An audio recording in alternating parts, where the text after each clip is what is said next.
How's it going, everyone? It's Jeremy J. Got some wireless earbuds in my ear. Been listening to some music, and I haven't done a video in a while, so I'm just stopping by to say hello and to share a few things I've learned and picked up along the way the last month or so. It's kind of windy and noisy, so I'm going to try and go where it's not as windy and there's not as many cars. Feels like about 45 to 50 degrees and sunny here. It's been cold, more like 30-ish, give or take 5 degrees, but it's feeling good enough to get outside for the first time in a while. So some updates. One, I caught COVID-19, the coronavirus, about just under a month ago, and it walloped me for about 3 good weeks. I got 104.5 fever. Fever tapered off after about 3 days. Really nasty phlegmy cough, body aches and chills, and it definitely took my mood and lowered my morale and emotional state of being. So for me, oh, and it also lowered my oxygen. One day it was at about 84, and I had to really do some seriously deep breathing to get it back up. So I didn't go to the ER because I was able to bring it back up with deep breathing. So I'm happy about that. So I may do a separate video to talk about that more. Number 2 is I still have a girlfriend, and I plan on doing a video with her sometime soon. So y'all can meet her and say hi to her. Her name is Chelsea. She was a very kind, loving, caring woman. A rare thing these days for both genders in relationships. The third thing I did is I went and got a vasectomy because I have a girlfriend now and I don't want any more kids, and she does not either. We're both in our early 40s. We don't want to have to deal with that, and I don't want her to have to deal with hormones and weird things like that, so I took one for the team and had that procedure done almost a month ago now. Tomorrow it'll be 1 month exactly, and it's been a little bit of a doozy of a recovery. The first couple weeks I had pretty regular kind of jabs of pain and stuff like that.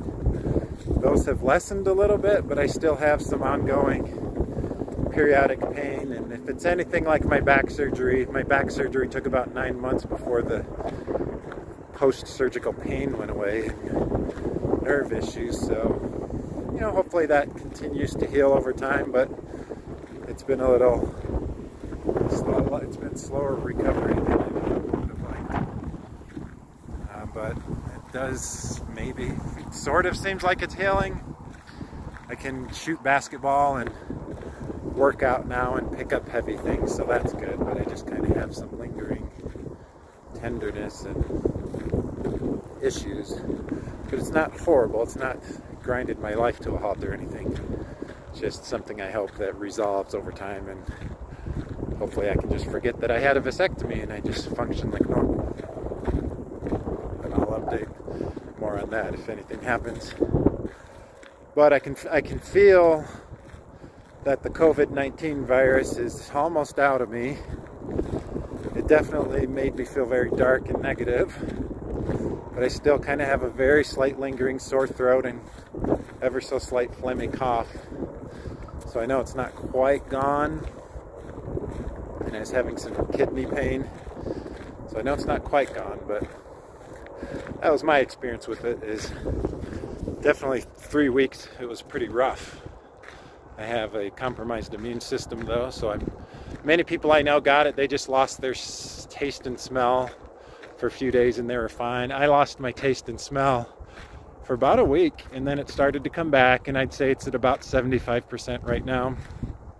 It's good enough right now, but I didn't have it for a while. I tried putting bitter herbs in water just for the potions I make, and normally I would definitely taste the bitterness, and it's like, oh, I don't taste this at all. This is a good time to eat very healthy, disgusting things because I can't taste them. So that's what I did.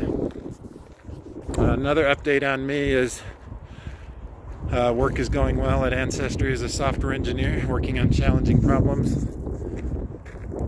I've also focused this year, I've made a very strong intention to be an investor, to find things worth investing in and try to increase my value, the overall net worth I have, to leave behind a legacy for my children. And my children are young, they're 13 and 10 right now, soon to be 14 and 11. Ellie and Sienna, I don't think they quite grasp net worth and money and all that stuff, but I want to leave behind a legacy for them of a large nest egg, a very large nest egg. I have pretty big goals by the time I'm 65. My goal right now is to leave them a very large sum. And if y'all are interested, I can do more videos on that. So here's kind of the future videos I can do. I can talk more about COVID. I can talk more about my vasectomy. I can talk more about investing. I can talk more about my relationship with Chelsea. And just if any of y'all want to hear about certain things, I'm happy to talk about it. You know, it's funny, I keep getting comments on old videos about twin flames from people. And I don't really talk about that anymore. I've moved on from that such a long time ago. I've moved many years. I've moved on from the negative aspects of it, and now I feel like I'm in a loving relationship that's just giving, and Chelsea's very giving and kind, and I think that's what works best for me in a relationship, not women who are very bullheaded and kind of complaining and nagging. That turns me off.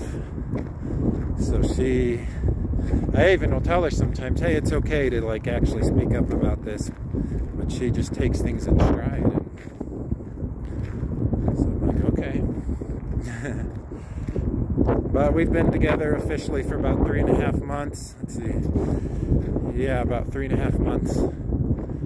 So still young in our relationship, but still growing together, and I'm grateful for her. And here's this field. Back out. You guys have probably seen me walk this before. I'm going to just kind of retrace this path back, because I want to stay in nature as much as possible. But yeah, that's been my biggest focus and theme for this year, is investing mostly in stocks. I have a TD Ameritrade stock account, and I've invested a little bit in cryptocurrencies and real estate.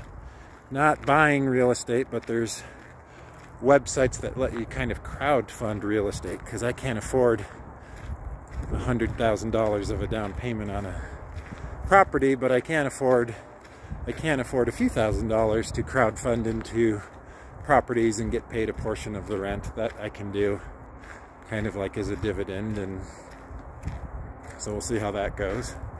By the time I retire, my goal is to be able to live off the passive income from real estate crowdfunding, stock dividends, my 401k as it comes in, and putting that into investments that return dividends and passive income, and just kind of live a nice, quiet, stress-free life right off into the sunset. That's the goal. But the stock investing has been a fun, wild ride, that's for sure. It's a stressful thing to watch your stocks dip in value a few $1,000s and then they go up. It's kind of an emotional roller coaster. So I'm learning about the emotional stability needed to invest.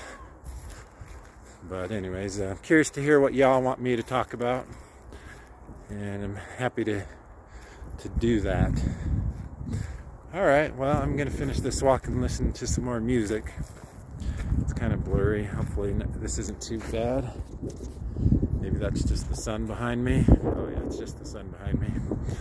It's just my halo.